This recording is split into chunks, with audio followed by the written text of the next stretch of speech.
Zaman, Komandan Densus 99 Banser. Tapi sebelum saya menanyakan respons Anda, sedikit saja Anda menjelaskan dulu Komandan Densus 99 Banser. Ini apa sama tugasnya dengan Densus 88? Enggak lah, jelas beda. Bedanya kalau Densus 88 itu kalau akhir bulan itu pasti marah-marah karena gajinya habis. Kalau Densus 99 marahnya setiap hari karena nggak digaji. Gini, Apa sebagai Komandan Densus 99 Banser apa fungsinya Anda nih?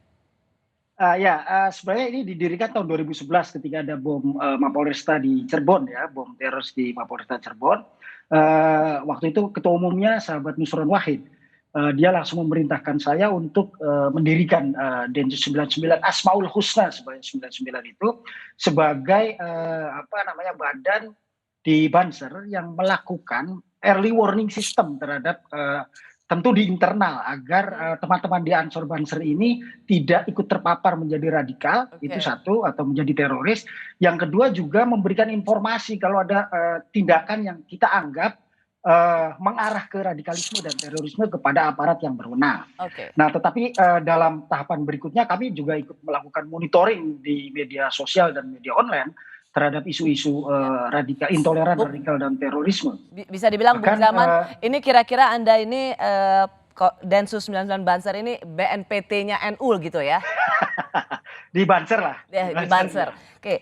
Apa reaksi Anda dengan rencana aksi nasional penanggulangan ekstremisme ini? Kita coba mungkin fokus dulu pada definisi ekstremisme. Kita dengar tadi Pak Sukamta juga melihat ini sesuatu yang terlalu luas. Bung Iksani juga yang banyak melakukan penelitian tentang radikalisme juga melihat ini delusional. Apa menurut Anda? Menurut saya begini, kalau misalnya definisi ekstremisme ini diganti radikalisme atau radikal, itu menjadi masalah lagi, jadi masalah serius lagi. Ekstremisme itu mungkin sudah menjadi kesepakatan hampir di internasional ya, bahwa itu adalah tindakan kekerasan dengan menggunakan basis ideologi, baik itu agama maupun kepentingan politik lain. Nah, itu ekstrim menurut kami ya. Tetapi pada prinsipnya mau bentuknya radikal, mau ekstremis, kami sebagai masyarakat sipil di Ansor Banser tentu sangat senang dengan rencana aksi ini. Rencana aksi ini. Kenapa? Karena selama ini kami merasa bahwa kami sudah lama melakukan ini di Banser dan Ansor, di basis kami. Anda tidak punya masalah dengan definisi ekstremisme yang dianggap terlalu luas? Kami tidak punya masalah dengan definisi itu. Yang penting bahwa pemerintah negara ini memiliki komitmen untuk menghadapi dan melakukan aksi terhadap kelompok-kelompok ekstrim atau kelompok-kelompok radikal yang ingin merubah negara dalam bentuk lain atau menggunakan kekerasan atas nama agama atau atas nama bentuk apapun untuk melakukan perubahan di negara ini. Bung Zaman, Anda jadi tidak punya masalah dengan definisi ini? Tidak ada masalah. Izinkan saya ke Bung Isnur, Ketua Divisi Advokasi YLBHI. Apa Anda juga punya masalah? Ya.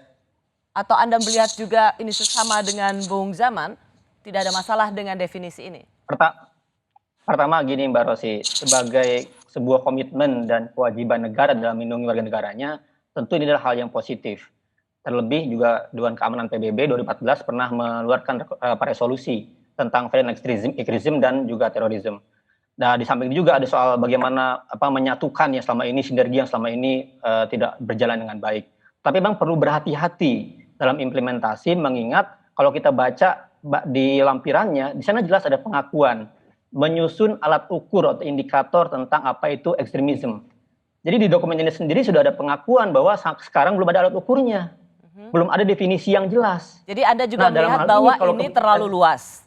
Definisi ekstremisme yang tertuang dalam Perpres karena belum ada ini. Karena belum ada definisi serta alat ukur, kemudian ini kalau kemudian nanti dalam pelaksanaannya di lapangan berpotensi untuk menjadi subjek sangat subjektif. Ya. Nanti bisa jadi misalnya khawatirnya muncul stigmatisasi dan diskriminasi. Itu yang penting. Jadi pemerintah harus segera menyusun alat ukur itu.